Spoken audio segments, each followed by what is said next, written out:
Bienvenue à Radio Cité 13. Nous allons aujourd'hui débattre sur un sujet qui est des plus intéressants. Nous sommes le 8 mars et le sujet est sur les droits des femmes. Je suis accompagnée de Azouz Rabia, sophrologue, psychomotricienne, présidente du bureau TAJ Marseille, et Madame Fatouma Quintin, professeure de littérature à l'université de Avignon. Nous allons débattre un petit peu sur les droits des femmes, une émission qui va être portée sur l'avancée et le défi lié aux droits des femmes. Nos invités vont pouvoir répondre à ces questions. Nous allons pouvoir un petit peu évoluer sur ces différents thèmes. Donc la première question, le droit des femmes a-t-il suffisamment progressé ces dernières décennies? Donc je vous laisse un petit peu la parole. Si vous voulez bien me donner un petit peu des éléments afin qu'on puisse voir un petit peu l'avancée justement sur ces droits des femmes depuis ces derniers temps. Tout d'abord, bonjour et bonjour à tous ceux qui sont en train de nous regarder aujourd'hui. Je vous remercie de m'avoir invité ainsi que Radio Cité 13 de m'avoir invité aujourd'hui en cette journée si spéciale qui est la journée internationale des droits de femmes.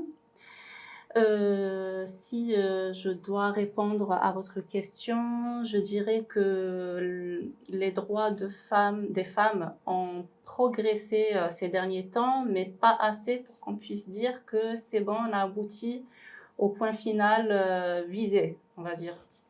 Parce que même si dans certains pays, si on parle que de la France, mais bon, on va je vais un petit peu généraliser, dans certains pays, malheureusement, il y a des femmes qui souffrent en silence et qui n'ont pas la chance d'avoir obtenu quelques droits que d'autres pays ont pu justement réaliser. Il est vrai qu'en France, si je peux me permettre, nous avons eu de grandes avancées, oui. Comme l'IVG, l'égalité salariale, même si elle est théorique, la lutte contre les violences conjugales sur lesquelles il y a certains débats. Et en effet, comme vous dites, certains pays n'ont pas la possibilité et de pouvoir... C'est ça. Ouais. Et puis... pardon. Allez-y. Je peux enseigner. Enfin, pour ma part, je ne crois pas exagérer quand je dis que la femme est le parent pauvre de l'humanité, car elles sont trop nombreuses, celles qui, de par le monde, ne fêtent pas le 8 mars. Celles qui, de par le monde, qu'elles soient mères, sœurs ou épouses, ne goûtent ni à la joie ni au bonheur. Donc, malgré les avancées sociales que dont certains pays peuvent se targuer, on n'est pas logé à la même enseigne. C'est ça exactement, sachant que si on parle des dernières décennies, c'est quand même très proche. Il y a des droits qui ont été acquis, mais vraiment, cela fait pas très longtemps de cela. Par exemple, si on parle de droit de vote, c'était en 1944. Quand on y pense, on se dit, mais 1944, ça fait pas très longtemps de cela. Par exemple aussi... Rien que si on parle du droit de la femme d'ouvrir un compte bancaire en 1965. C'est quand même aberrant quand on entend ça. Et quoi encore nous avons quand même le port du pantalon, la loi qui a été abrogée que dernièrement, en 2013, il me semble. Donc c'était vraiment très tardivement, alors que finalement, toutes les femmes, voilà, c'était rentré dans les mœurs. Et si on parle aussi de droit des de l'interdiction à la femme de conduire un vélo en jupe ou en robe. Et je rebondirai du coup sur le fait de droit des femmes sur le conduire un vélo. Aujourd'hui, je voudrais quand même avoir un message tout particulier à toutes ces femmes aujourd'hui qui luttent dans le monde. Alors pour moi, je mettrai un regard particulier aux femmes iraniennes et aux femmes afghanes. Une pensée seront pour elles, pour leur combat parce qu'aujourd'hui, elles sont emmurées, vivent presque dans leur maison. Elles n'ont plus le droit ni de lire, ni d'écrire, ni de parler. Elles ne sont plus considérées. Quand on peut penser qu'elles font partie de la moitié de l'humanité, aujourd'hui, vous vouliez dire un petit mot aussi sur les femmes, oui. Alors, ce que dire des femmes dans le monde, là, on parle en Europe, on a quand même une certaine liberté. Puis on voit bien que même si la liberté est passée dans les mœurs, les lois n'ont pas totalement suivi. Voilà. Alors, il y a l'oppression des femmes dans le monde, elle est énorme. Là, vraiment, les Afghanes, on vient d'en parler, et je pense aux femmes de Gaza. La violence qu'elles subissent est inouïe. Alors, et avec ça, elles sont résilientes et elles font beaucoup de choses. Dernièrement, sous la tente, elles ont fait soutenir un master sous la tente, avec un jury, avec vraiment les questions, réponses, etc. Et les femmes qui sont très très soucieuses de l'éducation des enfants, la femme palestinienne, c'est la plus cultivée du monde arabe. La dernière des femmes a le bac. Elle habite à la campagne, elle a le bac. C'est pas le cas dans tout le pays. Et elles font le cours sous la tente. Elles font des cours. Elles incitent à la lecture. Elles racontent des contes. Et elles sont si résilientes que quand il y a un obus qui éclate pas loin, elles se lèvent et elles dansent. Tout ça pour pas effrayer la descendance. Elles dansent. Elles disaient, ben oui, c'est un feu d'artifice. Allons-y. C'est pour pas traumatiser souvent voilà, l'enfant les enfants. pour leur permettre voilà. Justement. Donc leur oppression dure depuis 1948 et c'est pas fini. Donc en ce 8 mars, évidemment, nous ne pouvons que penser à elles. C'est tout à fait légitime. Nous pensons donc toutes ces femmes dans le monde qui, hélas, n'ont pas la même possibilité de vie et de liberté que nous, aujourd'hui, on peut avoir. C'est vrai qu'aujourd'hui, des fois, on se pose la question un petit peu sur le droit des femmes et le fait de pouvoir conserver nos droits, parce que des fois, on se rend compte que le combat de nos mères, de nos grands-mères, aujourd'hui, tient une grande fragilité et on ne sait pas de quoi est fait le lendemain. Je souhaite juste rebondir sur ce que vous avez abordé comme sujet par rapport à l'éducation des femmes. Et je pense que c'est primordial d'en parler à nos filles aussi, de leur dire que leur éducation scolaire est très importante et qu'il faut faire quelque chose et qu'il faut avoir un métier entre les mains pour pouvoir justement subvenir à leurs besoins. Si on revient justement sur le point de l'éducation, moi je dirais que s'il n'y avait pas de loi, il n'y aurait pas eu besoin à ce que la femme lutte à ce qu'elle obtienne des droits. Parce que si on revient en arrière, mais vraiment en arrière, mais la femme avait toujours sa place dans la société. La femme a toujours travaillé aussi bien à la maison que dehors. La femme a toujours été dans l'agriculture, etc. Elle a toujours participé, mais ce n'était pas reconnu. Exactement. À partir du moment où il y a eu une reconnaissance, où il y a eu des lois, etc., la femme a commencé petit à petit à perdre ses droits. Pourquoi ? Parce que l'accès à la scolarité, je parle de vraiment au départ en fait, a été réservé aux hommes. Donc, la femme n'avait pas le droit d'aller à l'école. Les hommes, eux, par contre, allaient à l'école et c'est là où ils ont commencé à avoir des postes et c'est là où ils ont commencé à donc rédiger des lois. Et ces lois, on va dire qu'ils les ont mises un petit peu de leur côté. Souvent, la femme à l'école était considérée qu'il fallait que ce soit une bonne épouse et qu'elle devait bien tenir sa maison. Et d'ailleurs, vous allez me faire rebondir sur la nouvelle question. L'égalité salariale entre les hommes et les femmes est-elle une réalité en France, justement, par rapport au travail? Qu'est-ce que vous en pensez? Moi, je pense qu'à travail égal, je pense qu'il y a encore beaucoup à faire. Le salaire est inégal. Le salaire est inégal. Et moi, par exemple, je suis donc infirmière aujourd'hui, et si vous voulez, c'est vrai que un infirmier et une infirmière, nous avons le même salaire. Et on se rend compte que dès que nous passons dans des grandes entreprises, on n'a plus le même salaire, ou souvent les femmes, à un moment donné, elles sont obligées de s'arrêter pour s'occuper de leurs enfants. Pour pouvoir subvenir à la famille, elles travaillent plus à la maison, donc du coup, elles sont obligées de se libérer du temps. Souvent, elles ont des plus petits temps de travail plutôt qu'un homme qui est qui garde cette liberté un petit peu au niveau personnel et de vie professionnelle. Donc, quand on fait des études supérieures, par exemple, on est Gaza, j'ai une nièce qui est Gaza et son compagnon pareil, ils ont trouvé le boulot dans une même boîte. Et elle ne s'est pas rendue compte, mais il avait 20% de salaire de plus qu'elle. 20%. Oui, ce qui n'est pas négligeable. Oui, pas négligeable. Et un jour, il le regardait comme ça, il dit, mais c'est pas possible. Oui, elle a été voir le patron, il lui dit, ah ben lui, il est Gaza. Elle dit, excusez-moi, moi aussi je suis Gaza, on est de la même promo. Eh ben c'est pas pour ça qu'ils l'ont augmenté. Ah ben on verra. On verra, ils lui ont dit quand même, elle a mis l'accent dessus, non. Alors, voilà. Sachant que la femme Ce que vous avez dit aussi, hein, c'était un peu ça. Hein, c'est que la femme, elle travaille aussi bien à la maison qu'à l'extérieur de la maison. C'est du travail aussi. On Quand parle elle souvent travaille de chez elle, charge mentale chez les femmes. Hein. c'est ça. Ouais. Et c'est pas reconnu comme travail, quand même. Mhm. Une femme qui fait toutes les tâches ménagères chez elle. Mais est-ce alors qu'il ne qu'elle faudrait vit en pas couple, Et justement, maintenant, est-ce les hommes, que ils font aussi, je veux dire, c'est est-ce à que elles c'est- aussi de... Hein on est en train, peut-être le monde est en train d'évoluer petit à petit, mais c'est pas encore est-ce tout que à ça ne fait serait ça. pas aux mères d'apprendre à leurs fils, C'est parce que ça. c'est ça aussi, Voilà. c'est Exactement, d'éduquer bien nos sûr. enfants C'est et ça. éduquer les hommes. Déjà, la mère, elle éduque une fille et le garçon différemment. Exactement. Alors, la fille doit servir son frère, et etc. Donc, C'est un problème voilà. sociétal et culturel, on Ouais. va dire, qui doit changer. Il faut lutter aussi contre ça, justement. Oui, bien sûr, on Co- prône l'égalité des sexes, on prône la lutte des droits humains, tout ce qu'on veut, mais parfois, c'est la femme qui se met dans des fers. Mhm. Donc, il faudrait qu'elle-même, elle ouvre un peu son horizon pour se dire que dans ma famille, mon fils et ma fille ont le même statut. Et à partir C'est de ça. là, les choses peut-être iront un peu mieux. Du coup, politiquement, on pourrait dire que des quotas ont été faits en politique, dans les entreprises. Est-ce que c'est une bonne solution pour permettre à ce que justement il y ait cette égalité entre les hommes et les femmes? Moi, Oui. je trouve que c'est une bonne solution.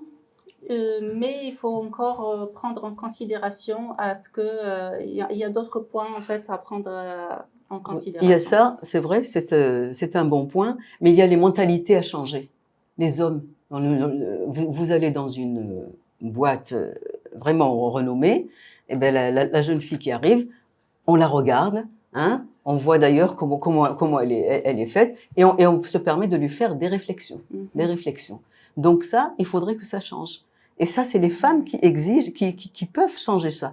Parce que toutes les avancées sociales, si on les prend pas soi-même, on ne va pas nous les donner. Exactement. C'est la femme qui doit bouger. Donc la femme doit bouger, l'éducation, parce que c'est aussi ça, l'école, Oui. apprendre à nos enfants Bien qui sûr. sont tous les deux, ils ont le droit chacun de pouvoir être, une femme elle peut être chauffeur de bus ou un petit garçon peut faire un métier peut-être plus féminin. Je vous parle d'infirmière parce qu'avant c'était quand même plus une corporation féminine. Ouais. Aujourd'hui il y a beaucoup de garçons et féminine. de jeunes hommes qui rentrent dans cette profession.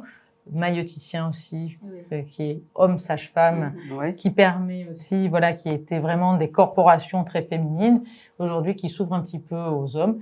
Donc de montrer un petit peu justement que les femmes peuvent exercer certains métiers ainsi que les hommes, et de même par les quotas, ça nous permet aussi d'avancer plus rapidement sur voilà une politique plus favorable pour les femmes. Hein. C'est vrai que Et des il faut- fois. Et c'est vrai, c'est Et psychologiquement c'est très important. aussi, ça joue énormément en psychologie. Si je vais vous dire que je suis partie chez le médecin, la première chose qui va venir à à l'idée, c'est un homme. Un homme. Alors que ça peut être une femme. Tout à C'est fait. ça, donc c'est dans les mentalités, je pense qu'il y a encore beaucoup de travail à faire. Ouais, Tout à beaucoup. fait. Oui. Et il faut que la femme émancipe la femme. Il faut qu'il y ait une sororité entre les femmes. Comme dit Hélène Sixou, c'est par l'écriture. Donc, je fais de la littérature, donc évidemment, je ramène ça à l'écrit. C'est par l'écriture que la femme écrive la femme. Il faut que la femme s'écrive, dit-elle, et qu'elle emmène les femmes à écrire leur vie. Et à se libérer, comme elles se libèrent par le biais de l'écriture, comme elles libèrent leur corps. Est-ce que vous aviez quelque chose à rajouter, Madame Azouz? Alors, je souhaite lancer un petit message, je dirais même un gros message de paix. Nous, en tant que femmes, nous donnons la vie et nous souhaitons à ce que nos enfants aient une belle vie. Donc, pour cela, nous souhaitons à ce que la paix règne dans ce monde cruel dans lequel on est en train de vivre, malheureusement, et une pensée immense à toutes les femmes opprimées dans le monde et en particulier les femmes de la Palestine.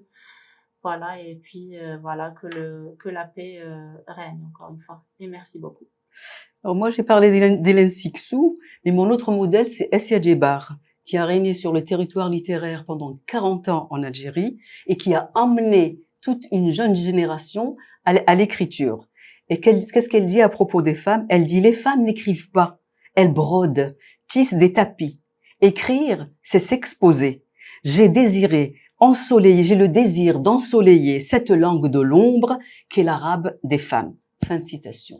Rabia, merci d'être venue et je vous souhaite une très belle journée pour les droits des femmes. Merci Félicitations. Je vous souhaite aussi une très belle journée avec cette rose. Je vous souhaite beaucoup de bonheur pour cette journée des droits des femmes et j'espère que nous lutterons ensemble pour que chaque fille puisse être ce qu'elle voudrait être dans la vie. Merci beaucoup. Merci à vous. Nous revenons de la pause et j'ai 2 nouvelles invitées. Donc, nous avons Maître Souad Zitouni, avocate au barreau d'Avignon, associée de l'association d'avocats Pixis, avocat au barreau d'Avignon et de Carpentras. Vous avez été depuis 2014, vous êtes dans les droits de la famille, droits des enfants, dans le droit pénal. Vous êtes ex-députée de la première circonscription du Vaucluse et présidente de l'association Le Pont des Deux Rives. Bonjour. Bonjour. Merci pour cette invitation de RD13 et ravie d'être là aujourd'hui. Merci. Et nous avons Mania Chérif, chanteuse, comédienne, d'origine algérienne, fille de migrants arrivés en France dans les années 50. Donc bonjour à toutes les deux. Donc nous allons un petit peu débattre, comme vous avez pu voir, sur quelques questions sur le droit des femmes, l'avancée un petit peu depuis ces dernières décennies et du coup qui vont nous permettre de voir un petit peu comment on peut continuer à notre échelle de pouvoir faire avancer les choses. Donc la question sur laquelle nous allons essayer de répondre un petit peu ensemble, c'est comment lutter contre le sexisme au travail. Voilà. Est-ce que vous voulez vous exprimer un petit peu dessus et qu'on puisse... Bonjour à tous. En tant que chanteuse musicienne, c'est vrai que beaucoup d'efforts ont été faits, notamment au niveau de la parité, dans les groupes de jazz notamment, où c'était quand même très très sexiste auparavant. Aujourd'hui, on voit vraiment une grande parité dans les groupes et même des groupes de femmes uniquement musiciennes. Cela dit, moi j'aime beaucoup justement le fait de pouvoir partager avec des hommes musiciens. Et souvent dans les chefs d'orchestre, nous avons des hommes pourtant. Et il y a encore très peu de femmes qui sont chefs d'orchestre. Est-ce qu'on pourrait se dire que des fois, la femme n'arrive pas à aboutir au plus haut sommet de certains métiers, hein. Nous, on peut le voir aussi en tant qu'élus. Des fois, c'est compliqué d'avoir des postes à responsabilité. Je ne sais pas ce que vous en pensez, Souad. Alors, je ne sais pas par rapport au chef d'orchestre, mais effectivement, peut-être que Mamie peut répondre. Moi, je vous dirais ce que j'en pense en termes pour les élus, mais aussi dans d'autres fonctions. On a une grande chef d'orchestre quand même qui nous vient de Stein, Zaya, donc, qui est quand même une grande chef d'orchestre. Il y a de plus en plus de femmes chefs d'orchestre. C'est en train de s'ouvrir. Voilà. Et il n'y a pas de difficulté à accéder à ces postes-là en tant que chef d'orchestre par rapport aux hommes aujourd'hui. On sent qu'il y a vraiment une parité qui est en train de se faire. Il y a toujours des difficultés. Ah, quand même. On sent quand même que les femmes travaillent plus que les hommes. J'ai l'impression que j'ai l'impression que les femmes en font 2 fois plus, chaque fois. Autant dans les métiers dits d'hommes, notamment je pense que ça, mais il n'y a pas que cela, chef d'entreprise, tenir une grande boîte. On va peut-être d'abord regarder le profil d'un homme par rapport à une femme. Alors, dans mon métier, chez les avocats, on a aujourd'hui presque une parité. Je dirais, avant, il y avait beaucoup de femmes, y compris chez les magistrats. Et aujourd'hui, on a plus d'hommes qui arrivent parce qu'on a besoin aussi d'avoir des décisions rendues par les hommes et les femmes. Pour la politique, alors la politique, il y a encore des freins. Il y a encore des freins parce que c'est bien qu'on ait pu voter la parité, c'est bien en 2017 qu'il y a eu beaucoup de femmes qui sont arrivées à l'Assemblée nationale, il y a presque 40% de femmes qui sont venues, c'est la première fois qu'on voyait ça.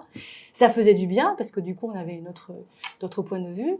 Mais j'ai l'impression quand même, encore aujourd'hui, quand on voit des photos de cérémonies ou des choses comme ça, moi je vois beaucoup dans les journaux des hommes et pas cette femme. Et on voit aussi des fois que dans le régalien, souvent ce sont des hommes. Tout à fait. Dans les postes clés, dans les postes... Oui, ils sont souvent secrétaires d'État ou des ministères qui sont moins, on va dire, d'envergure. Je crois qu'on a eu quand même Elisabeth Borne qui était première ministre. Oui.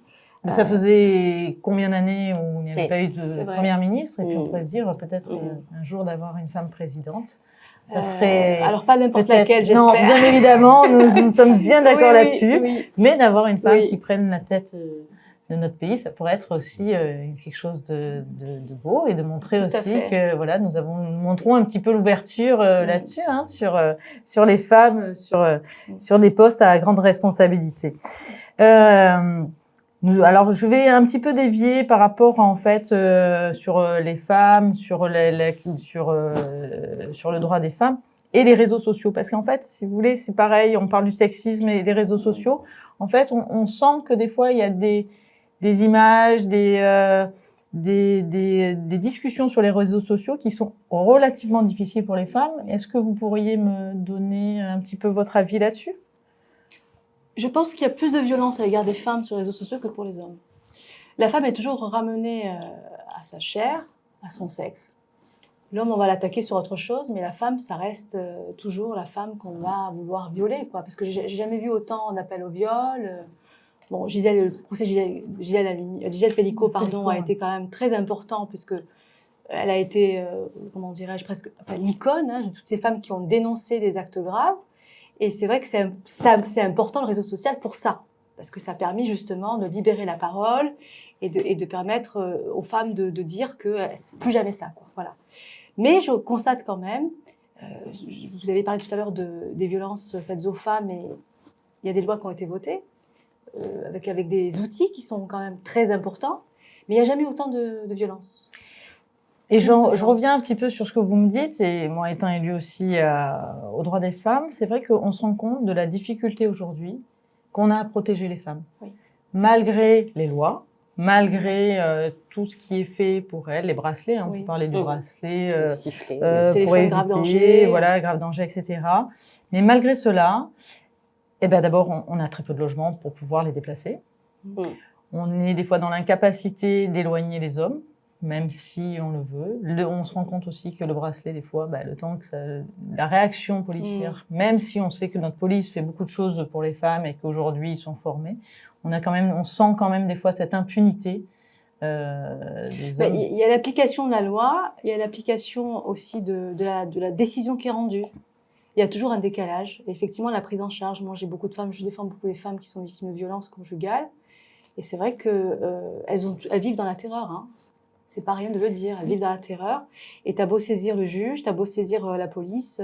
Et je dis, vous attendez quoi? Un féminicide, quoi. À un moment donné, il faut réagir. Il y a encore à faire. Il y a vraiment encore à faire. D'autant quand il y a des enfants qui voient ça. Donc aujourd'hui, ils sont reconnus en tant que victimes aussi, même au niveau des décisions du JAF. Mais il y a encore de choses à faire. Oui. Et je me permets d'un petit peu élancer le débat un peu là-dessus, mais quand on voit en Espagne, par exemple, il y a eu des grandes décisions qui ont été prises finalement sur les violences faites aux femmes, et on voit que ça fonctionne en fait. Oui. Ils ont mis des budgets qui étaient peut-être plus importants. Tout à fait, même des attitudes masculines qui ont été dénoncées, une grande espèce de posture, de virilité que les hommes pouvaient prendre dans les autobus.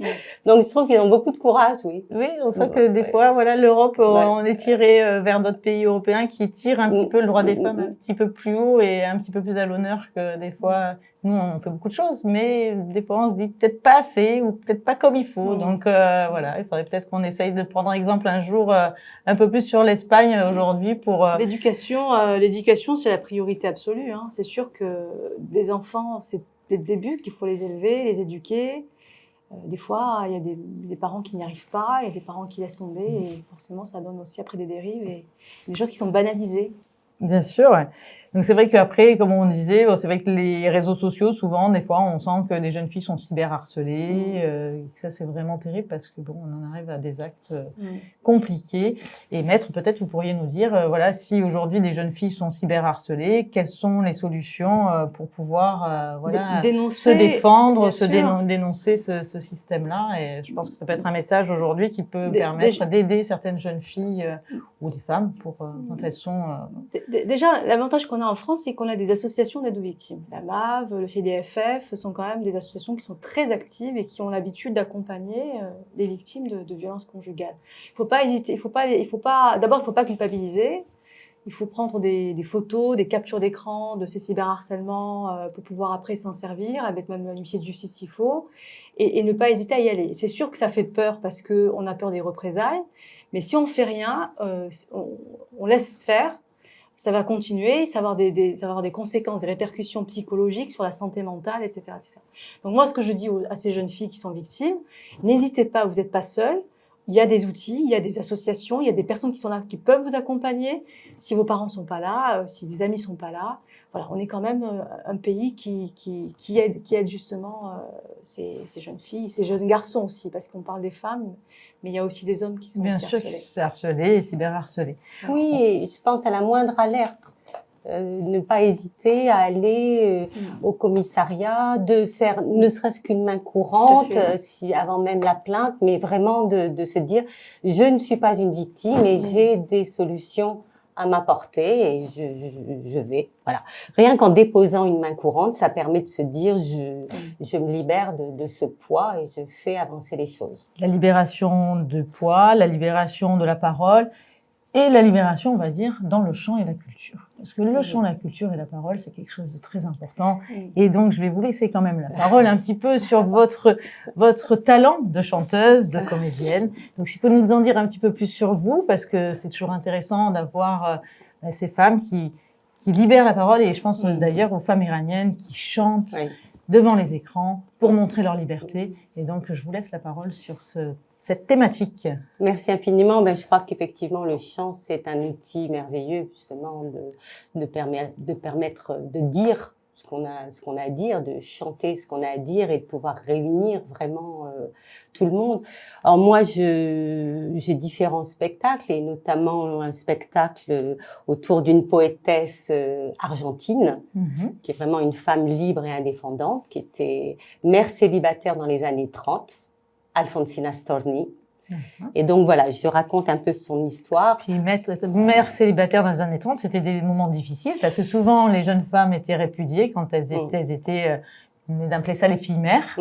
Donc filles mères qui étaient rejetées parce qu'en fait elles n'étaient pas dans vraiment le cursus de la bonne femme à la maison, qui devait bien s'occuper de ses enfants et qui devait être mariée avant d'avoir des enfants. Donc c'était vraiment voilà.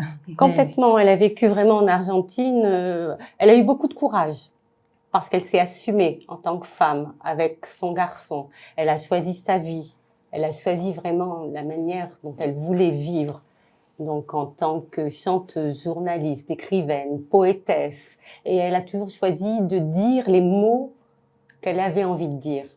Et ça, je trouve ça vraiment fabuleux, quoi. On peut dire que quand même les femmes sont fortes. Oui. Parce que finalement, elles ont mené quand même de grands combats, que ce soit sur leur vie, sur leur qualité, sur la politique, sur les changements.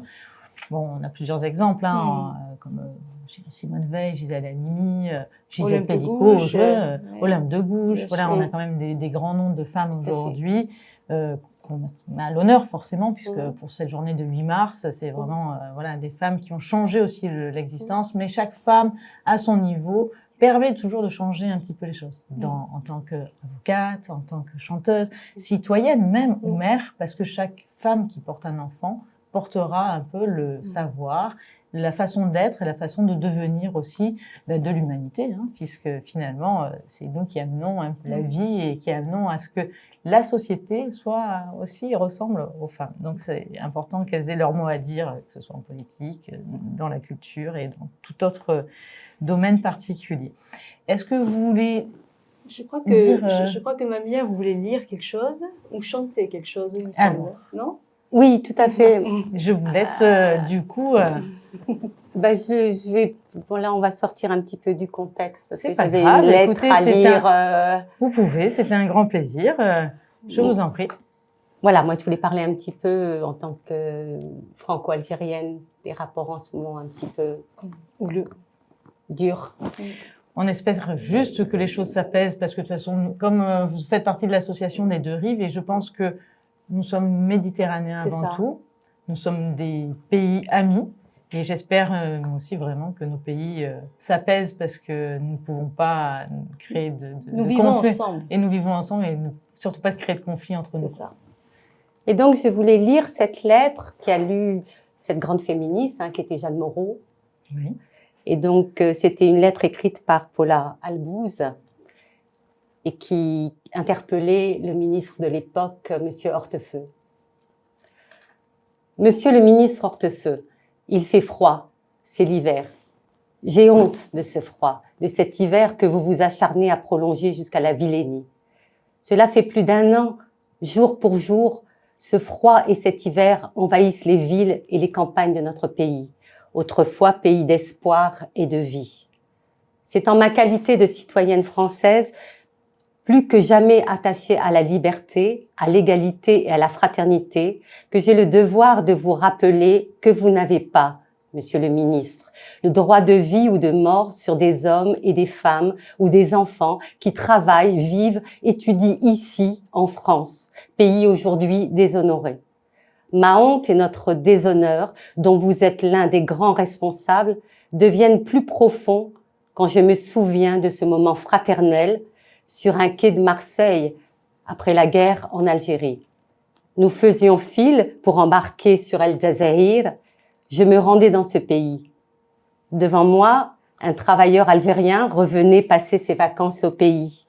Il s'est retourné vers moi, a ouvert ses bras et m'a dit « Soyez la bienvenue en Algérie ». Monsieur le ministre, la honte est une affaire de cœur, le déshonneur une affaire civile. Je pense à ce monsieur algérien et j'ai honte. J'ai honte aussi pour vous qui refusez à son fils ou à sa fille d'être mon voisin ou ma voisine. Vous déshonorez à coups de furtives lois minables le sens de la République et de ma civilité. Je ne vous salue pas. Il fait très froid cet hiver. C'était en 2007 et j'ai le sentiment que c'est Toujours actuel. toujours...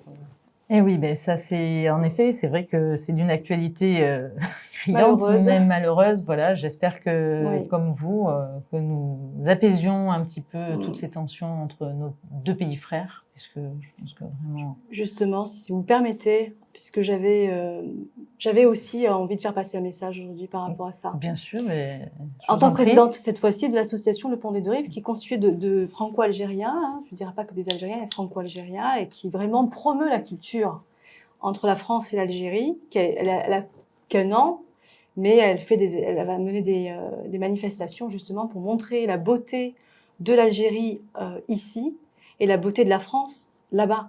Parce que c'est des pays, effectivement, vous l'avez dit, des pays qui sont frères. On a vécu des histoires communes, des destins communs, et on continue à le faire. Et donc, j'avais envoyé à la presse locale, avignonnaise, un communiqué de presse, justement pour appeler au calme, à la paix et à la fraternité entre la France et l'Algérie. Je vais vous le lire. Il n'est pas aussi long que la lettre, mais je pense que ça suffit. oui, bien sûr. Dans un contexte où les tensions s'exacerbent, le Pont des Deux Rives tient à adresser un message d'unité, de fraternité et d'apaisement aux relations diplomatiques franco-algériennes, parce que c'est la diplomatie qui est en cause, c'est pas le peuple. Engagé dans la promotion du dialogue et du partage culturel entre les 2 rives de la Méditerranée, notre association rappelle que l'histoire de nos 2 nations, bien que marquée par des blessures, est aussi jalonnée d'échanges, d'entraide et de valeurs communes. Les émotions, les débats ne doivent jamais prendre le pas sur ce qui nous unit profondément. Une mémoire partagée, des familles au destin entrelacés, des cultures qui s'enrichissent mutuellement. Plus que jamais, nous devons œuvrer pour une compréhension mutuelle et refuser toute forme de division. Nous appelons à la responsabilité de chacun, citoyens, intellectuels, politiques et acteurs de la société civile, pour favoriser le dialogue et la réconciliation. La culture, l'éducation et la transmission des valeurs humaines sont les piliers sur lesquels repose un avenir apaisé. L'histoire nous enseigne que seule la volonté commune de bâtir ensemble permet de dépasser les blessures du passé. À l'heure où le monde a plus que jamais besoin d'espoir et de solidarité, on le voit tous les jours avec ce qui se passe dans les médias, le Pont des Deux Rives réaffirme son engagement à encourager des initiatives culturelles et mémorielles, à bâtir des ponts plutôt que des murs et à promouvoir une relation franco-algérienne fondée sur le respect, l'amitié et la coopération. Parce que la paix n'est jamais un héritage, mais un choix conscient, faisant ensemble celui du dialogue et de la fraternité. Et ce message, il s'adresse entre Algérie, mais il s'adresse à toutes les nations. Je pense qui qu'aujourd'hui, sont en il guerre, est tout à fait en thème par Voilà. rapport à la géopolitique actuelle. qui cherche à diviser, à la guerre et qui, Exactement. en oubliant le peuple qui, lui, n'a pas forcément envie de guerre. Unissons-nous par rapport à la paix, et ça, je pense. Et ça vient des femmes, vous voyez, les messages aujourd'hui qui sont délivrés, ça vient des femmes. Donc peut-être que les femmes doivent plus parler et défendre leurs maris, leurs frères, leurs enfants, parce que la guerre, c'est eux qui vont aller. C'est eux qui vont y aller. Donc il ne faut pas oublier ce qui s'est passé en 14-18, en 39-45. Ouais. Et voilà. Et souvent, les femmes n'aiment pas la guerre, hein, en effet. Exactement. Les Exactement. femmes présidentes, en général, n'ont jamais amené un pays à la guerre. Je voulais terminer quand même par une petite note musicale. Bien sûr. Est-ce que vous avez un concert, un spectacle, peut-être, vous pourriez donner les dates, si Oui. vous, comme ça, pour vous permettre un petit peu de, si les gens veulent venir vous voir Tout à fait. à vos spectacles. Bien sûr. Les 22 et 23 mars, il va y avoir un week-end autour de la Méditerranée. Et donc, il y aura calligraphie, il y aura chant, il y aura des dégustations de mets. ça Et se c'est trouvera à l'abbaye de Boucher, dans la Drôme. dans la Drôme. Donc, si on veut vous voir, Voilà. vous allez faire un petit week-end dans la Drôme. Donc, vous répétez-moi les dates, c'est le 22 et 23 mars. 22 et 23 mars. Donc, pour voir, voilà, pour venir vous voir chanter, faire de la calligraphie, voir un petit peu les mets, c'est ça Exactement, autour de la Méditerranée et écouter un groupe merveilleux qui est l'Estaca. C'est vraiment un groupe remarquable. Et moi, j'interpréterai des poésies autour d'Adonis D'accord. avec un calligraphe. Bon, il faudra peut-être venir nous voir dans la mairie du 13-14. Elle n'a pas chanté, elle devait voilà. chanter Non, aujourd'hui. mais Je c'est prévu, vais, c'est voilà. prévu. Mais voilà, vous savez que dans la mairie du 13-14, si un jour vous voulez venir chanter, ce sera avec plaisir de vous recevoir. Avec En tout cas, plaisir, avec grand plaisir. Bon, voir ça ensemble. Je vous laisse donc. Moi, oui, je voulais parler de Myriam Akeba, qui est une femme remarquable qui nous a quittés depuis un moment. Et j'avais pensé à Malaika. Je vous laisse. Malaika, nakupenda Malaika. Malaika, nakupenda Malaika. Ningekuwa maliwe, ningekuwa dada. Nasidwa na manisi nawe, ningekuwa Malaika. Kidege, okuoza kidege. Kidege, okuoza kidege. Ningekuwa maliwe, ningekuwa dada.